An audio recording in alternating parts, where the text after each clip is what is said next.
This is Free Speech News, and it is March 4th, 2021, and we have some of yesterday's news today as the great Governor Cuomo, during his COVID-19 press conference, he addressed the allegations that have been made against him.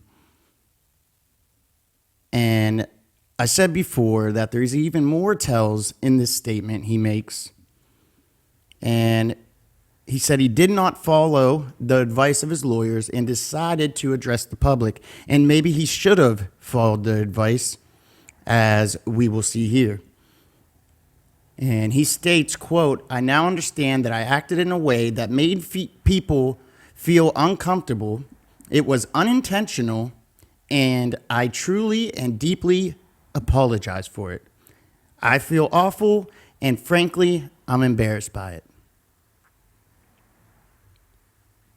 And in this presser, just like his previous statement, he doesn't really apologize, but is sorry that you felt that way, but not sorry for his actions.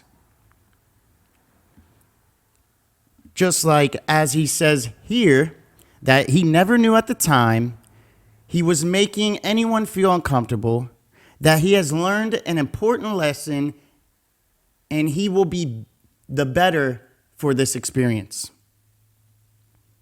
He didn't know at the time. Because you could do a lot of things and not know at the time that you are making someone feel uncomfortable. Just because they don't express it doesn't mean it was wrong to do in the first place. And to me, it just seems like he's trying to justify his actions. He's trying to come up with a bunch of excuses.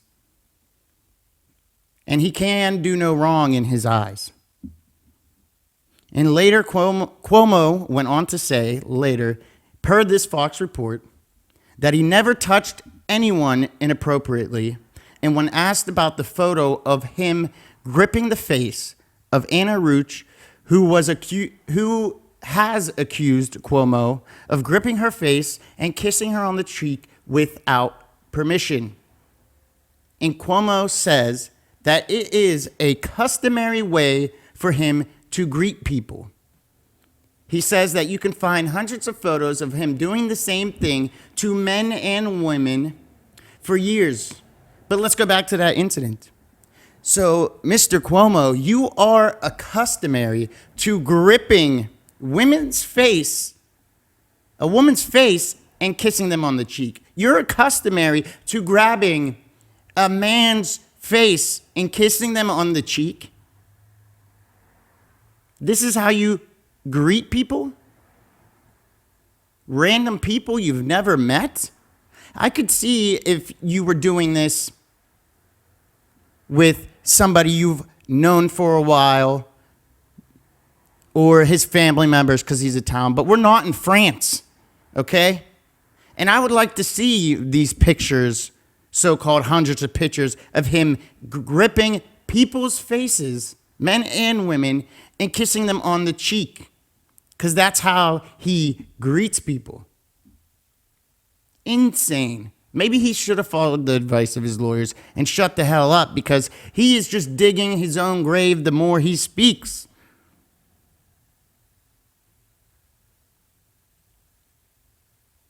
And Cuomo also said that he would not resign. And I say, you will not resign yet. But we will see if more women come out.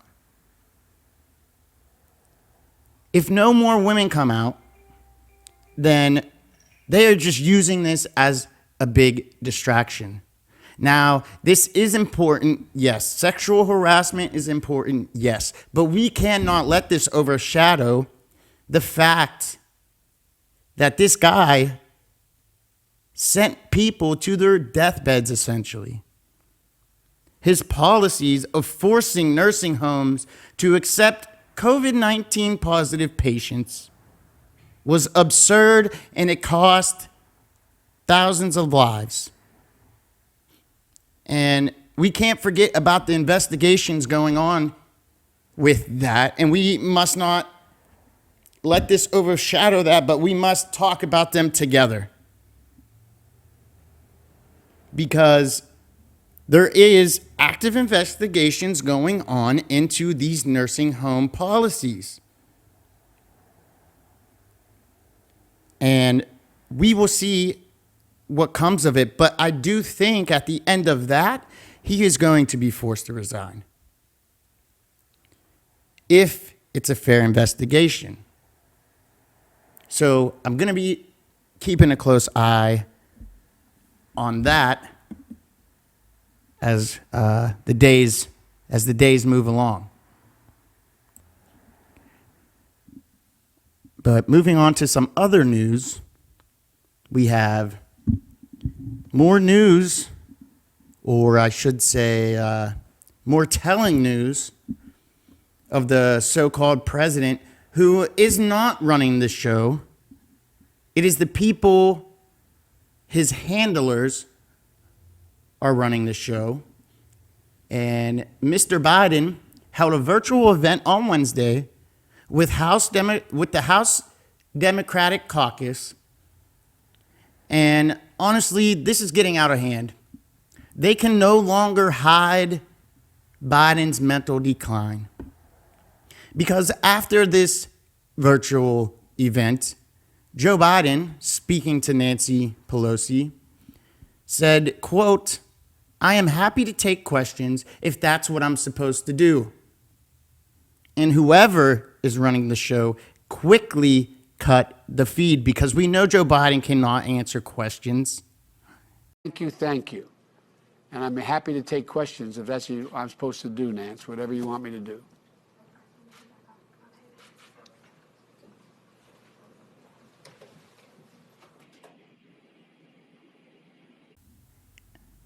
And this is honestly starting to get a little sad.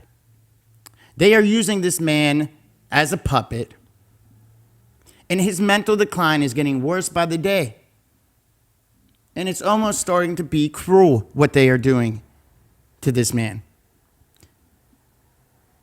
And this is the president of the United States, and he doesn't know what to do. He's asking if he should take questions, and they cut the feed quickly.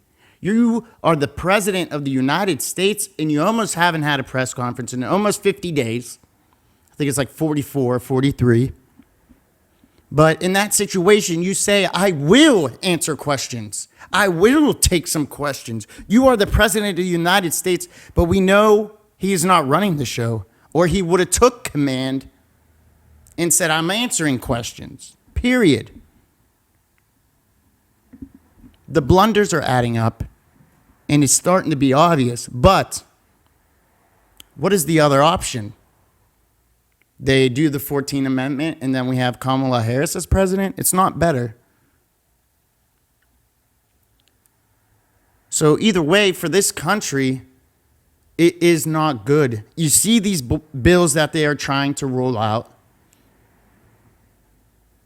and they are trying to take the people's power away and trying to take over this country. But it is not going to work as long as we, the people, stand as one. And as long as we, the people, spread the truth, and they will not silence us. You must not be silenced. You must not live in fear. As long as we are united as one, we will take back this country and fix what's going on as we speak. So my fellow patriots out there, continue to fight. Make sure election integrity is number one on the list. And keep spreading the truth. Because in the end, we the people are going to win. We the people will come out on top. And we the people are going to save this country.